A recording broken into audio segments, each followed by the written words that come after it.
Rebecca, welcome. Rebecca Craig is the principal consultant at Definitive Consulting, and she is the founder of the AI startup Hey Scott. Rebecca, it's great to have you. Tell me a little bit about yourself and what it is that you do.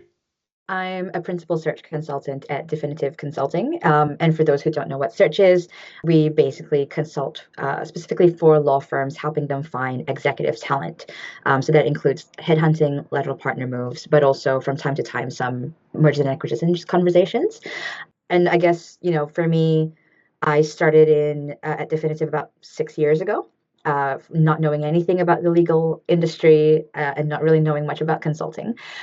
So it's been quite a journey. And yeah, in that time, spoken to a lot of lawyers and got to hear a lot of people's stories and experiences, and particularly around how to create presence and be known in the market and be known as experts in the market and win work, which is a critical part of being a partner.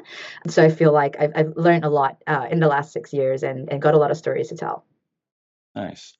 And what is it that you notice around the sort of the main state of play in terms of personal branding and how professionals, legal professionals, can present themselves best in the market? Yeah, I think first of all, there's two schools when it comes to personal branding. There are the people who absolutely hate it or don't necessarily understand what it means, and people who really embrace it because they understand that that is where people find you. So, so I think that there are people who do it really, really well, and I think personal branding, the people who do it well understand it's not about posting on social media. Mm. First of all, that is part of the way you get your brand out, but they really have a clear idea of their expertise, what they want to say, how they want to say it, and who they're saying it to, and what they want to get out of what they're saying. They then understand the medium, and which often in professional services or in professional settings, it's LinkedIn. And then there are those who just go, I just want to do my job. I get referrals. I know enough people. I'm known to enough people. I'm just going to keep plodding along and I'm doing fine.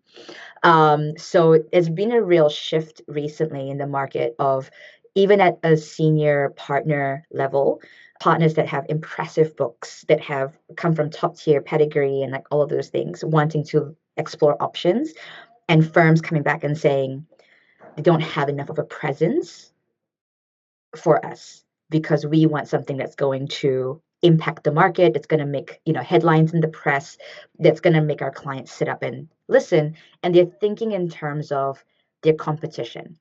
And I Mm. think that's probably something people aren't thinking about necessarily is that external impact. And I can go into that a bit deeper, but that's the state of play at the moment. Yeah, wow. Okay, that's quite scary, I suppose, for a lot of those people who have these stellar careers and then may not necessarily be in line with what the market's actually wanting at the moment. And what do Yeah. you find is that what most people are doing though? Like, well, where's the main group at the moment? Are they in that, oh well, I'm just doing fine, I'll just do my job, or are they in the no, I want to be a gun in terms of my presence and the branding that I have? Where are most people sitting? I think there's a third group that most people are sitting, which is they want to increase their presence, but they're so time poor and they don't know where and how to start. So they're just Okay. not doing anything. Yes. Um, and then the other ones who aren't doing anything, I think sorry, the first group makes up the majority group. And then the ones who are just like not embracing it at all are the ones who complain about the fact that LinkedIn is more like Facebook now. And Mm. it's this whole, social media like wishy-washy. It's no longer about professionalism. I think they're the ones who'll get mad at progress. Mm. And then, there's a smaller group of people who are really embracing it. And I think that's still a minority of um, partners that are doing that. But I'd say the main groups in the ones who are just like they understand it's important, but they don't know the time poor, they don't know how or when, or even if they want to start capacity. Yeah. And is being time poor the only reason, or is there other reasons they might be sort of hesitant to start or unwilling to start?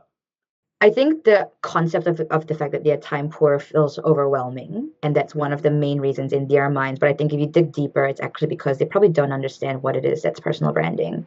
So they don't know what to write about, how often to write about it, and if like how much of themselves to give an opinion of, right? Mm. Because you don't know who could read it, take offense. You could be alienating clients. You could be pissing off your firm. So many things that could go wrong. if you don't have clarity. So I think it's just that overall overwhelm, and then go, well, I need time to think this through, and I just don't have time. So then, Yes. so then no time to think, no time to post. And Yes. so, Okay. yeah. And I'm assuming then there is probably some systems you can, or some frameworks you can use to start thinking about that. That's right. Um, so if I was to say, like, high level, what is it that I could start thinking about? Because I'm going to go down two questions. I'll give you a high level question, then we'll probably get some specifics.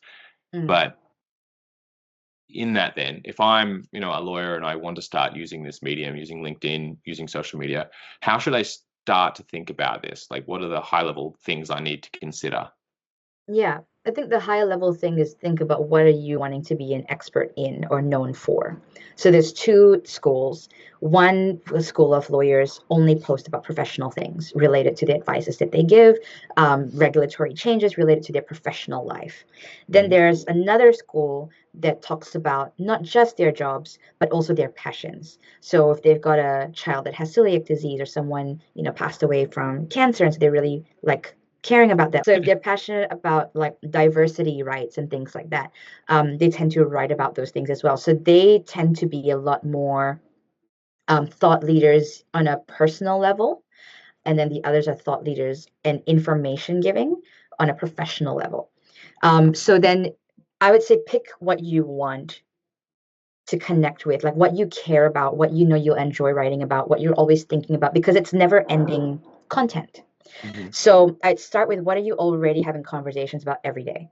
Mhm. And who are you having those conversations with? Because if that's your target audience, then you know that there's people already care about that. Then Yep. I'd go to a SWOT analysis, right? Of Yep. what can you write, what can't you write, what are the risks and rewards. Yep. I'd start there. And I came about that because earlier on in my career, not at Definitive, but at another firm, I saw alcohol company doing things that really affected the environment, in South America. And I'm, got a political science background, and I'm really passionate about like just environmental rights, human rights, all those things. Mhm. So I posted like an opinion about it on LinkedIn, and I got told by my company to take it down because they actually are a client of the firm in another jurisdiction. Okay.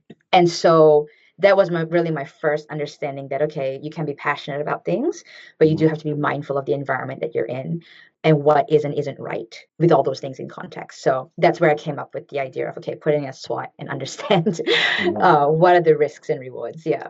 Yeah. So would you say then to do that with most things you post, should you do a bit of a risk analysis to think about what it is how could this affect the company I work for, my own professional reputation? Yeah. And I'd say that it's not post by post. It should be sort of like in the initial high level view of like, you do that first to decide what opinions you're going to share, what thoughts you're going to share, and that will very quickly help you identify what posts to write. Some Yes. things you can be passionate about in your personal life, just not publicly, right? So, Yes. Okay. yeah. And I guess the question everybody's going to have then is how much time, if we're all time poor, how much time should we expect then this to take, like each week? I think it depends on how good you are at writing. And obviously, with ChatGPT and Claude and things like that, it's much easier now.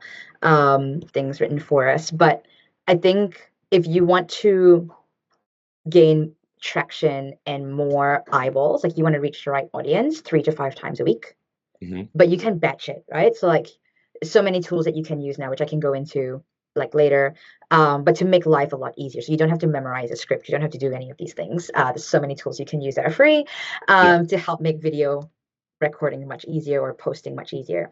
And then if you want to, really get your profile boosted and get more people following you and new people finding you, etc., then it's an everyday thing. So I think it just you can, and these things can grow with you. I think the main thing is to start. Yes. So even if you start once a week, just start because it also helps you formulate your ideas.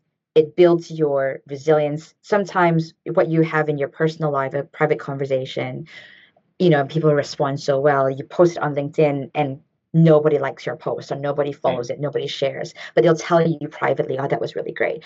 Yeah. So I think there's some resilience building to Hmm. Hmm. to exposing yourself on social media.